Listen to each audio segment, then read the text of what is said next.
Hey everybody, welcome to Monday. Today we're talking about what I think is the unsung inspiration for the Batman movie, the Matt Reeves, Robert Pattinson Batman movie, which I think are the Arkham video games. The Rocksteady Arkham video games. I think Rocksteady didn't make the last one. Anyway, that's not important.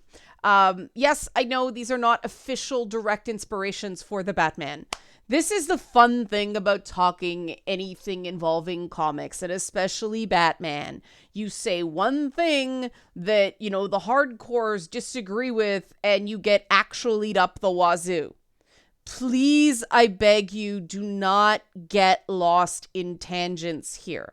There are going to be a lot of tangible details because I'm trying to show, an indirect through line here, which means going, okay, there's this thing, there's this thing, there's this thing. But the overall theme of this video is one just of interest sake. Did I like the Batman movie? Spoiler free. And then why I think the Arkham games are a big reason that the things I thought were good. Okay? Let's not lose the plot here. If you like this sort of content, help support this channel, become a monthly patron, patreon.com/LeannaK, or one-time stuff on Coffee. I'm still learning this one, ko-fi.com/LeannaK. You can buy a Leanna Cares chat session for somebody, because some people can't even afford, the $25. Anyway, Batman. Overall, I liked it. Again, I'm going to avoid spoilers. No, the main villain is not a spoiler. I've already had a fight with somebody about that. It was announced. It's on Wikipedia. If it's on Wikipedia, I do not consider it a spoiler right now because you can look it up.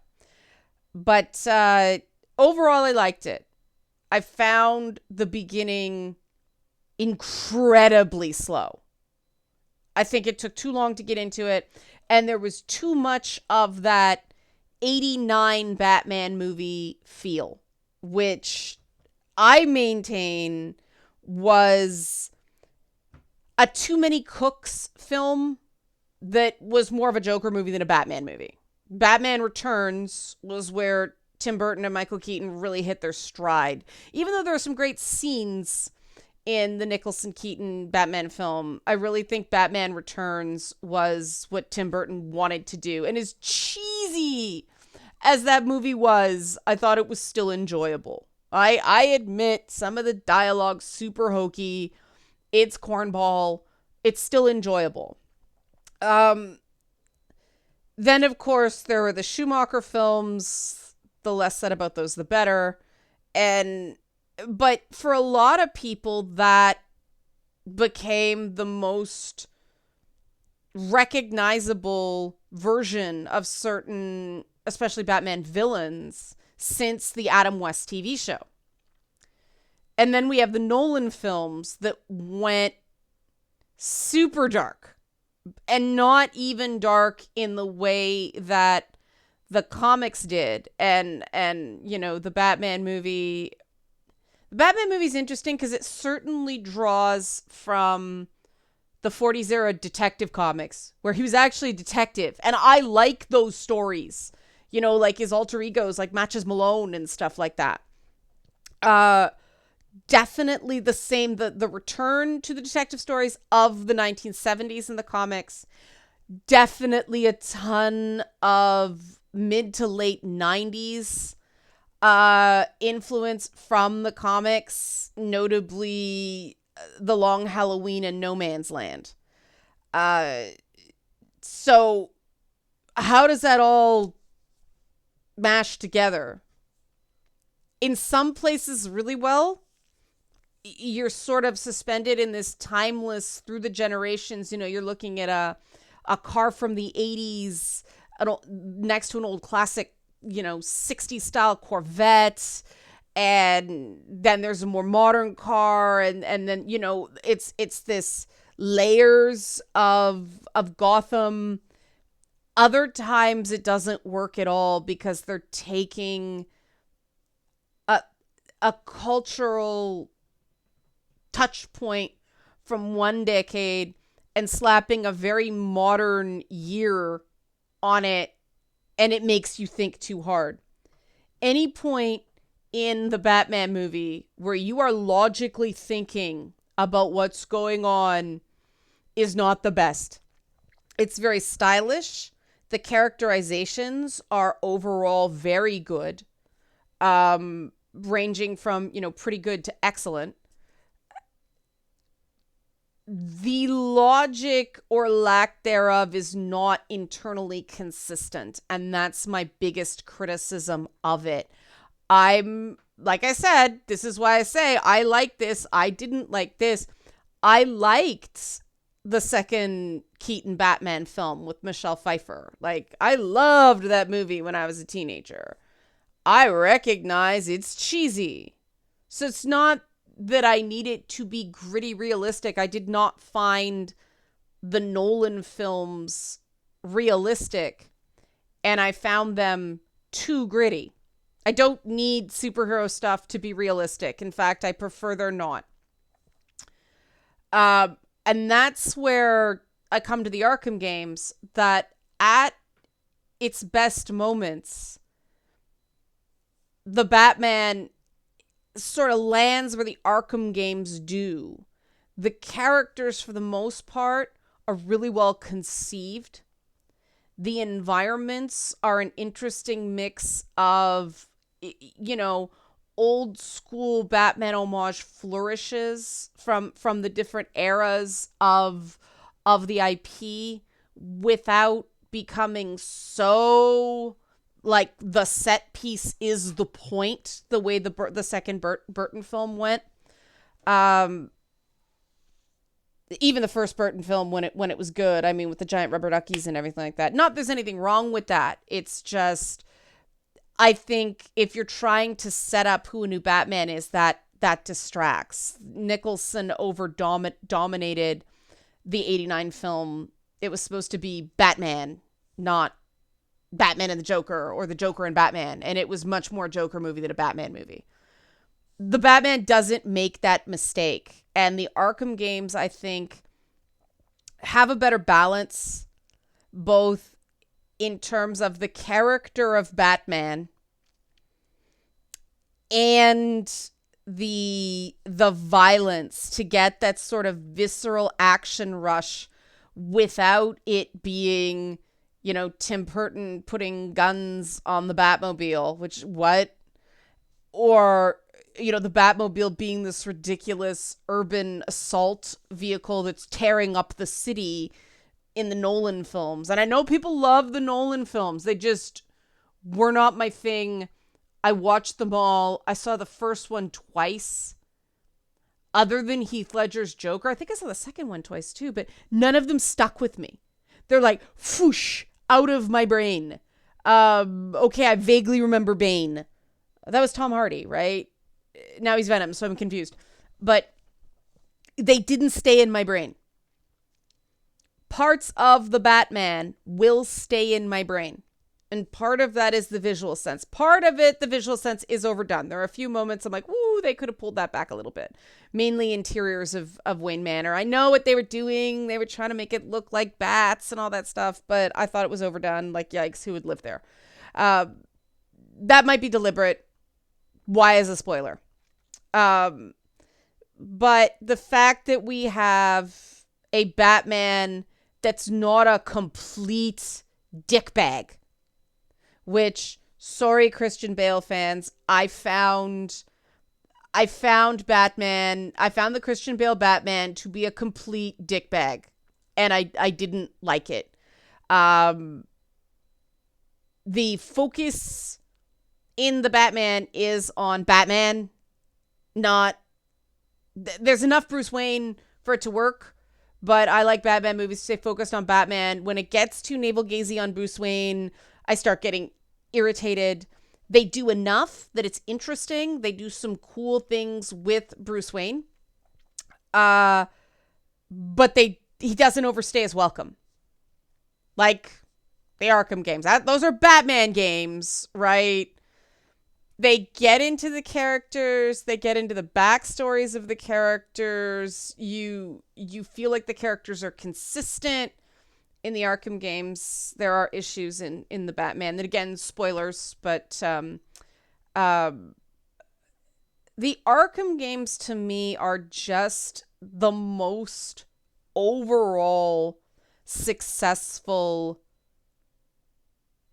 modern Batman stories.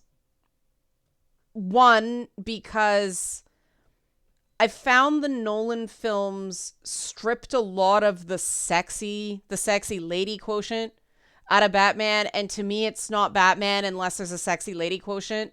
The Arkham games didn't. We got Harley Quinn, we got Poison Ivy, we got Catwoman, we got a sexy Catwoman, and we got lectured on strategic butt coverings, even though Nightwing is a DLC character too, and he doesn't have a cape.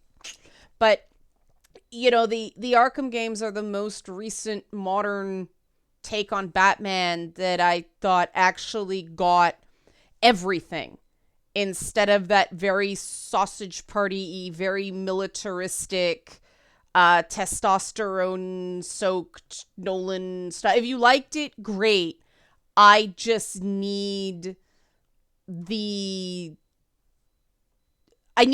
color in Batman for me to feel like it's getting everything in, right?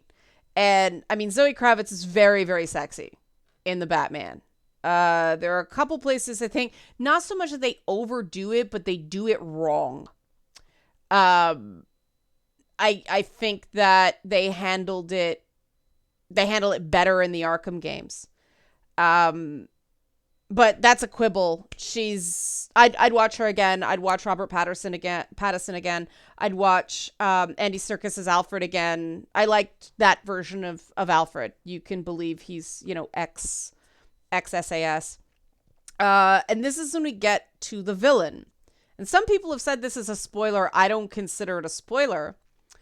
With the Riddler, or if I have nicknamed him the Hushler, because he's sort of both, but this is the point where, as the movie unfolded, I'm like, oh, they're doing the Arkham Riddler. Structurally, they're doing the Arkham Riddler. And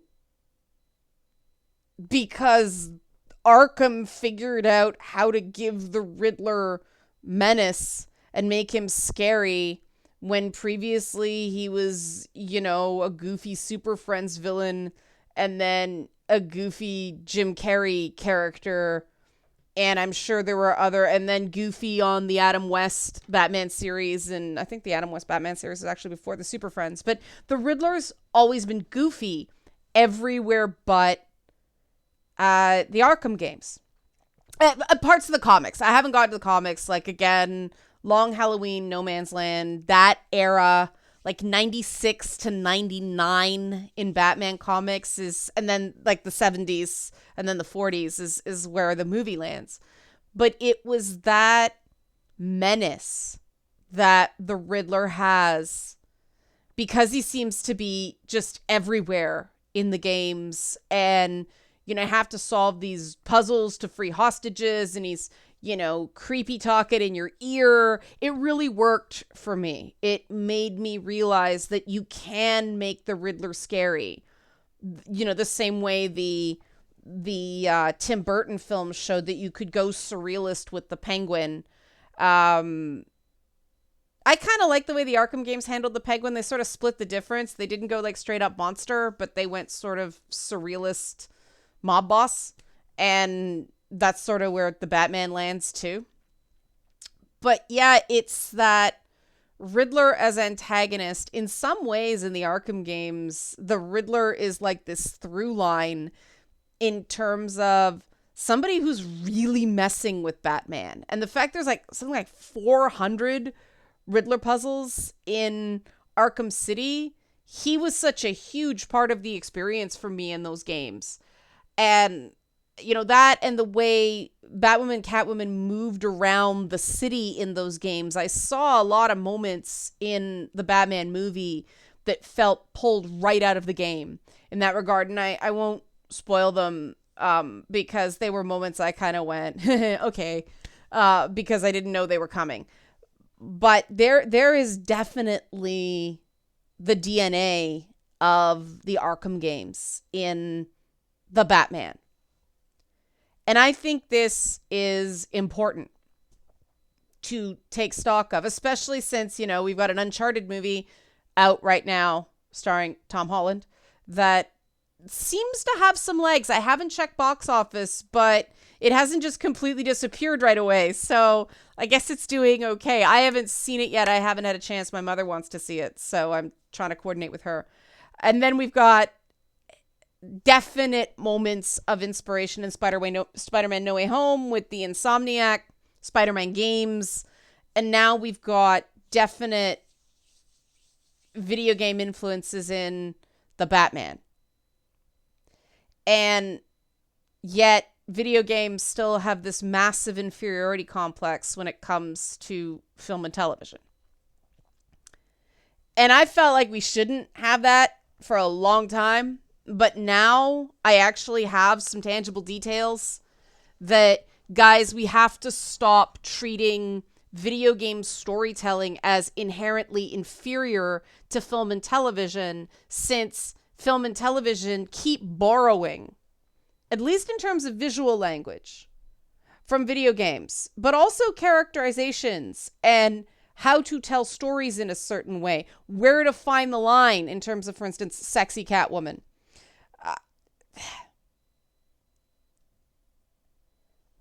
When film and TV are borrowing from video games in that way, even visually, because visual storytelling that's the difference between TV and radio. That's the difference between film and a book, right?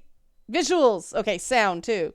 But when those ideas are being borrowed, it means those ideas are strong.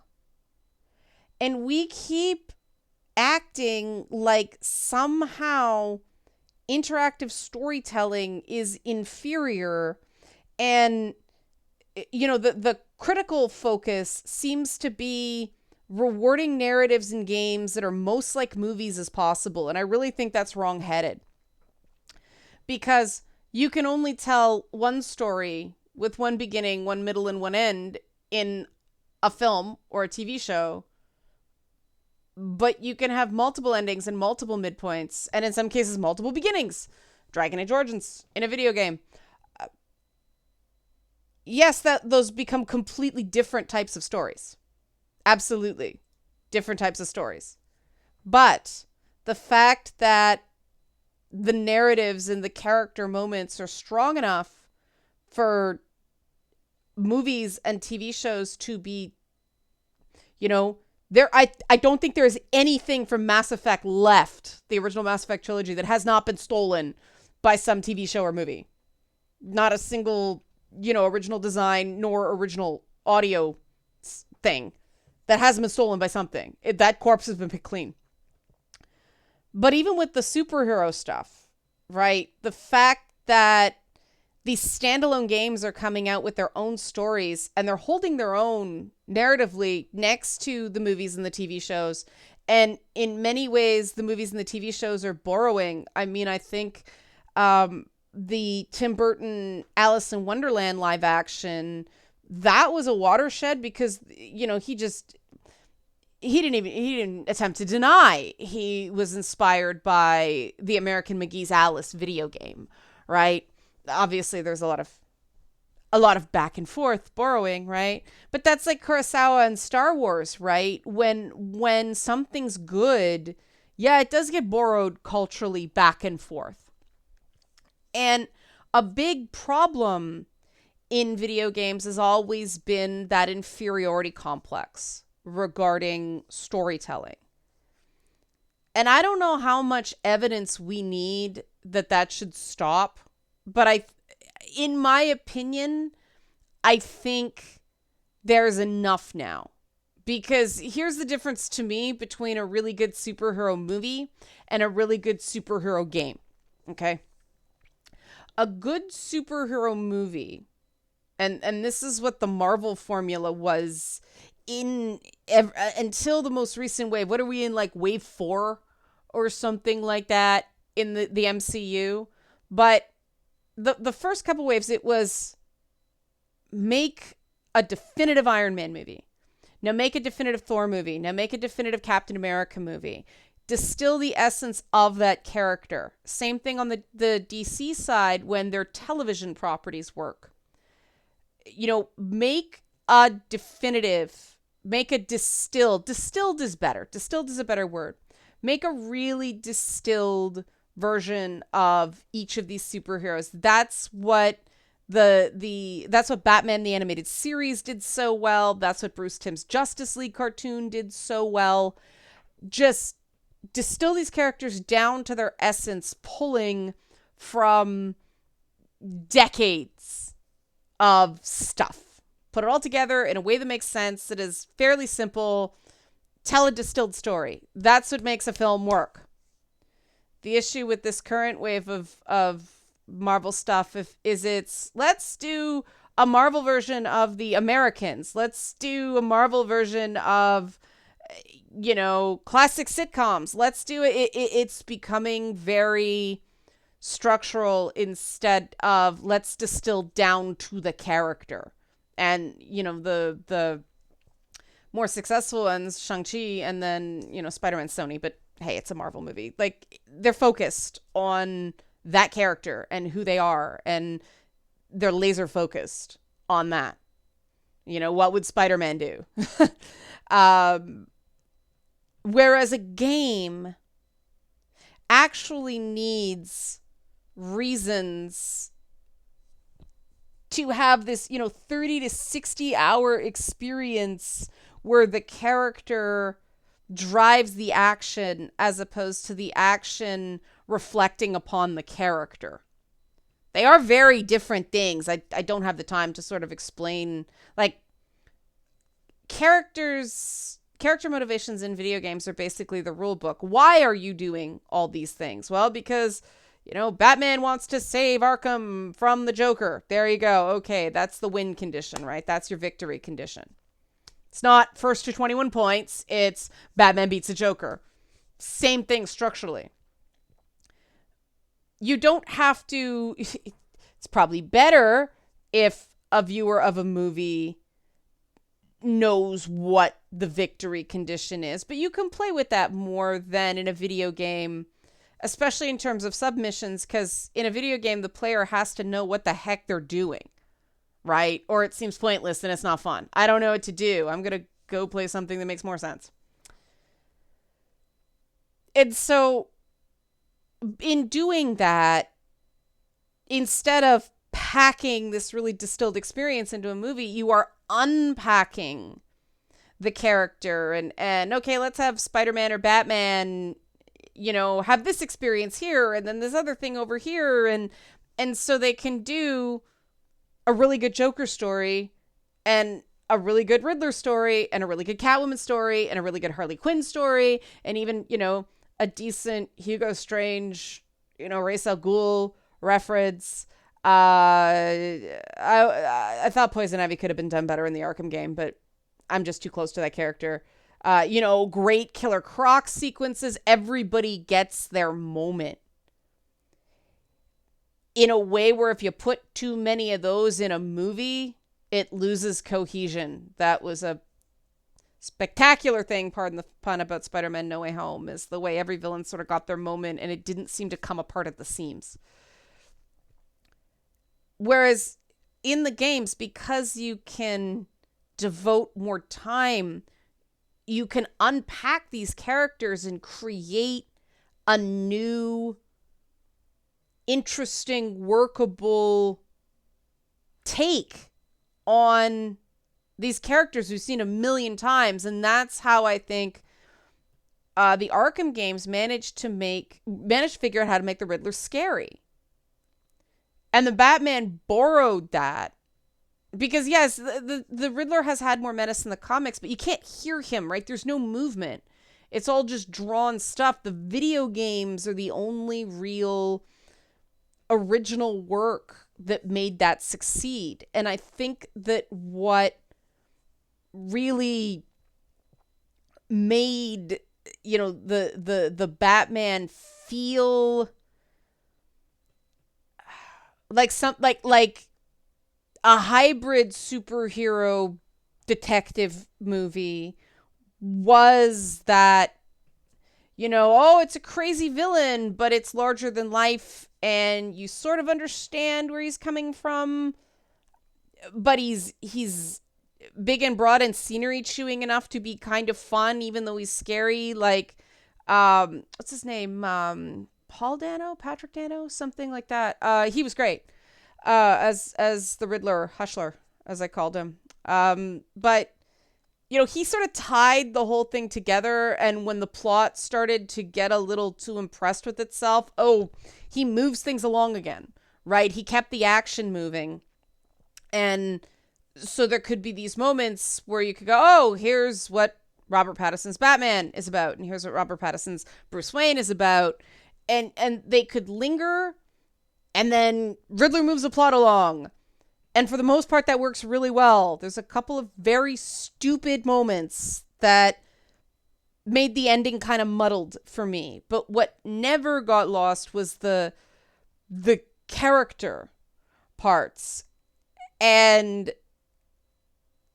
I know who the new versions of these characters are. For the most part, there's some fleshing out to do with Catwoman. But for the most part, I know who these characters are, who these new versions of these characters are. But in order to do that with so many characters in such a short period of time, they had to borrow from a lot of stuff. And they have to separate from the previous movies, because that's not this universe anymore, right? Way more people have played the Arkham games than have read even the most successful comic, even seen the Long Halloween cartoon. I haven't seen the Long Halloween cartoon. I just read the book back in the day. And so obviously doing anything that sort of reminds people of those games that millions of people have played and millions more have seen stills from. And, video games have that intuitive thing. So even if you haven't, the design's so good that you immediately know what you're looking at and what you're supposed to do with it.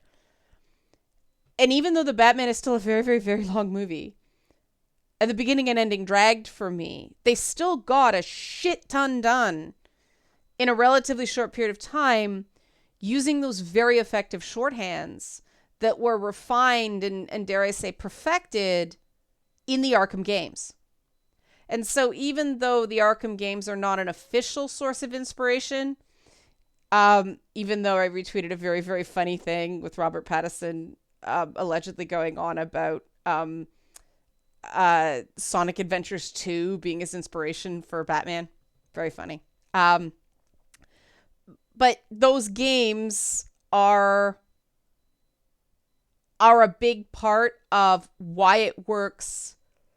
The not so much the character development, because the core fundamentals of Batman characters have been established a long time ago. It's the execution and the modernization of them that I think the Arkham games did a really good job with. And